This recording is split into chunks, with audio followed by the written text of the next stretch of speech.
Hello dear students, आज मैं तुम लोग को एसपी का पेपर पैटर्न बताने वाला हूँ और साथ में एसपी का पूरा आईएमपी देने वाला हूँ कि क्या क्या पढ़ना है और क्या क्या नहीं पढ़ना है। ठीक है, तो अभी हम लोग चलो स्टार्ट करते हैं। आ जाओ। सबसे पहले ना एसपी में ना क्वेश्चन नंबर 1 ऑब्जेक्टिव्स आएगा। 20 मार्क का ऑब्जेक्टिव्स, राइट? कितने मार्क का है? 20 मार्क का। पहले 15 मार्क का होता था, पैटर्न चेंज कर दिया तो 20 मार्क का।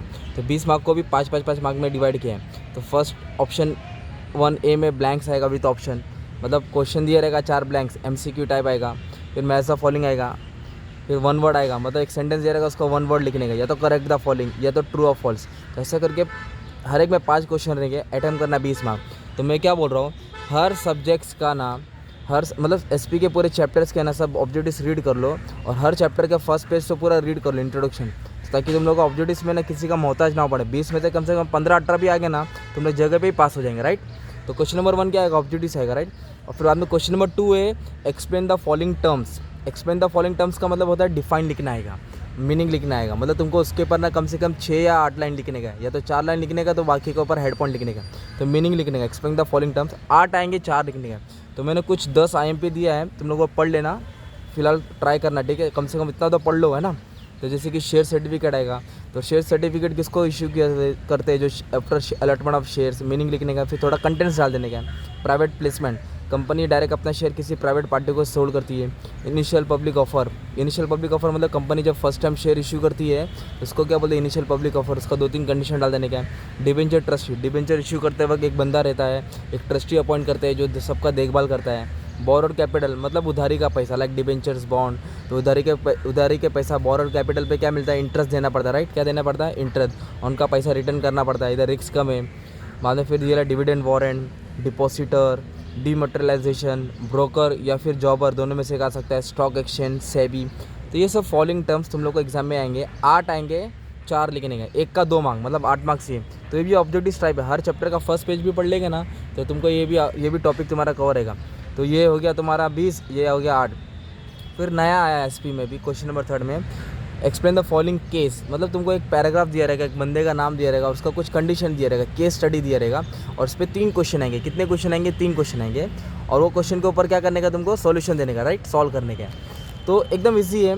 तो फिर फिलहाल आईएमपी ले लो, फिर बाद में मैं इसको नेक्स्ट डिटेल में तुमको समझाऊंगा कि केस स्टडी कैसे अटेम्प्ट करने का, कैसे सॉल्व करने का। फिलहाल पेपर पैटर्न बता रहा हूँ और आईएमपी बता रहा हूँ। तो फर्स्ट केस स्टडी है पेज नंबर 13 क्वेश्चन नंबर 3 का सेकंड। दूसरा आईएमपी है पेज नंबर 37 क्वेश्चन नंबर 3 का सेकंड। फिर पेज नंबर 66 क्वेश्चन नंबर 3 का सेकंड। फिर पेज नंबर 79 क्वेश्चन नंबर 3 का फर्स्ट। फिर पेज नंबर 142 क्वेश्चन नंबर 3 का थर्ड। फिर पेज नंबर 156 आपको दिख भी रहा रहेगा, राइट? क्वेश्चन नंबर 3 का सेकंड। तो टेक्स्ट बुक में मार्क कर लेना और यही सब केस स्टडी सॉल्व करो। 3 आएंगे, 2 लिखने का। कंफर्म है, इधर से गारंटी की गारंटी 2 आने वाला है, ठीक है? बाद में बोर्ड का पेपर आएगा तो चेक भी कर लेना, ठीक है? तो ये 6 और केस स्टडी कितना आएगा? 3 आएगा, 2 लिखने का। किस तरह लिखने का मैं बाद में वीडियो अपलोड कर दूंगा, अभी फिलहाल तो डिस्कस करें, राइट? फिर डिस्टिंग्विश बिटवीन आने वाला है, ठीक है? डिस्टिंग्विश बिटवीन, तो एग्जाम में डिस्टिंग्विश 4 आएगा, 3 लिखने का है। और डिस्टिंग्विश में एग्जाम में टीचर पूरा मार्क्स देती है, तो कुछ भी छोड़ने का नहीं, और एग्जाम में ईजी आएगा। तो फर्स्ट है fix capital, working capital, confirm exam में आने वाला है। और दूसरा डिस्टिंग्विश है equity share, preference shares, share debenture, दोनों में से एक आने वाला एग्जाम में, ठीक है? दोनों में से एक आने वाला है। अगर इक्विटी शेयर प्रेफरेंस शेयर्स आए ना, तो थर्ड वाला जस्टिफाई में आएगा। अगर थर्ड वाला है ना, तो फर्स्ट सेकंड वाला जस्टिफाई में आएगा। मतलब पढ़ो दोनों एग्जाम में कहीं ना कहीं अटैम्प्ट करना है, लिखना है ये। फिर एक डिस्टिंग्विश है transfer of share, transmission of shares, IMP mark कर लो, ठीक है? ट्रांसफर और ट्रांसमिशन। फिर final dividend, interim dividend, confirm है, 101% एग्जाम में आने वाला ये, ठीक है? ये वाला। फिर 6 है मनी मार्केट, कैपिटल मार्केट, और इसके ऑप्शन में आएगा प्राइमरी मार्केट, सेकेंडरी मार्केट। तो मनी मार्केट, कैपिटल मार्केट तो पढ़ ही लो ना, ठीक है? तो डिस्टिंग्विश है, इतना भी पढ़ लो। बुक में कम से कम 15 दिया है, तुमको 6 पढ़ने दिया हूँ मैं, और 3 ही लिखने का, ठीक है? और मैं बाद में इसका भी वीडियो अपलोड करके तुमको डिटेल में समझाने वाला हूँ, ठीक है? तो सो डोंट वरी। फिर एग्जाम में आएगा answer in brief. Answer in brief का मतलब क्या? मतलब 4 मार्क का एक आंसर रहेगा, तो 2 अटेम्प्ट करना है। तो एग्जाम में शायद से 4 आएंगे, 2 लिखने के रहेंगे। तो मैंने कुछ आईएमपी दे दिया, मतलब मीनिंग लिखना पड़ेगा। फिर हेड पॉइंट 4 मार्क का है, कम से कम 6 पॉइंट 5 पॉइंट तो समझाना पड़ेगा। तो जैसे कि types of preference shares, types of debentures, दोनों आईएमपी है, ठीक है? दोनों पढ़ लो। फिर इसके बाद वाला चैप्टर का bonus issue, right issue, ESOS, employ stock option scheme, ये भी शॉर्ट नोट में आ सकता है, ब्रीफ में। फिर डिपॉजिटरी सिस्टम का एडवांटेजेस पढ़ने का है। हैंडलिंग डिमैट शेयर्स, इसके ऊपर रिलेटेड एडवांटेजेस पढ़ना है, वो भी आएगा। और functions of financial market, second last chapter है। तो फाइनेंशियल मार्केट ये आईएमपी क्वेश्चन से ब्रीफ में क्वेश्चन नंबर 5 में आने का चांस है, तो 2 ही अटैम्प्ट करने का, ठीक है। अब इसके बाद क्वेश्चन नंबर 6, तो आ जाओ। क्वेश्चन नंबर 6 अब देख ही रहेंगे, राइट। क्या है, जस्टिफाई द फॉलोइंग स्टेटमेंट, मतलब ये स्टेटमेंट ट्रू ही रहता है। अब इसके ऊपर तुमको जस्टिफाई करना है, मतलब ट्रू और फॉल्स के थ्रू लिखने का, राइट। तो ट्रू ही रहता है, फिर तुमको एक्सप्लेनेशन देने का। जैसे कि फॉर एग्जांपल फर्स्ट सेंटेंस दिया है, preference share do not carry voting right. हाँ, ये तो ट्रू ही रहता है, राइट। तो प्रेफरेंस शेयर्स का पहले मीनिंग लिखने का। प्रेफरेंस शेयर्स का मीनिंग क्या है, प्रेफरेंस शेयर्स आर दो shares who enjoy repayment of capital and payment of dividend, है ना। मतलब मीनिंग लिखा, फिर जो फीचर्स का पॉइंट पढ़ा ना तुम लोग ने, फीचर्स का पॉइंट, फिर उसको तुमको एक्सप्लेन कराने का 3 लाइन में विदाउट हेड पॉइंट्स। जस्टिफाई में हेड पॉइंट्स नहीं आएगा। और जस्टिफाई कैसे लिखने का, इसके पहले मैंने वीडियो अपलोड कर चुका, तुम लोग उसको रीड कर लेंगे तो समझ में आएगा। तो और मैं एक जस्टिफिकेशन तुमको लिख के इस बाद में समझा दूंगा, ठीक है। तो फिलहाल आईएमपी मार्क करना है ना तुमको, तो ये आईएमपी है, preference share do not carry any voting right. फिर electronic holding of securities is safer than physical holding. तो ये किसके ऊपर आया मालूम है, डीमैटेरियलाइजेशन के ऊपर शेयर है, इसका मेरिट्स है। मतलब फिजिकल में टाइम ज़्यादा लेता है, इलेक्ट्रॉनिक में टाइम कम लेता है। तो इलेक्ट्रॉनिक होल्डिंग ऑफ शेयर उसका मेरिट्स लिखने का है। फिर थर्ड है वेरी वेरी वेरी आईएमपी, ठीक है। Raising fund through deposit public deposit is cheap source for short term loan. मतलब शॉर्ट टर्म लोन से हम लोग डिपॉजिट से पैसा कलेक्ट करना, it is a short term. हाँ, तो डिपॉजिट के ऊपर मीनिंग लिखने का है, तो ये भी तुमको डिटेल में समझा देता हूँ। Financial market act as a link between investor and borrower. तो सेकंड लास्ट चैप्टर क्या है, फाइनेंशियल मार्केट, मतलब जो रोल पढ़े ना फंक्शन ऑफ फाइनेंशियल मार्केट, उसके रिलेटेड ही तुम लोग लिख देने का है।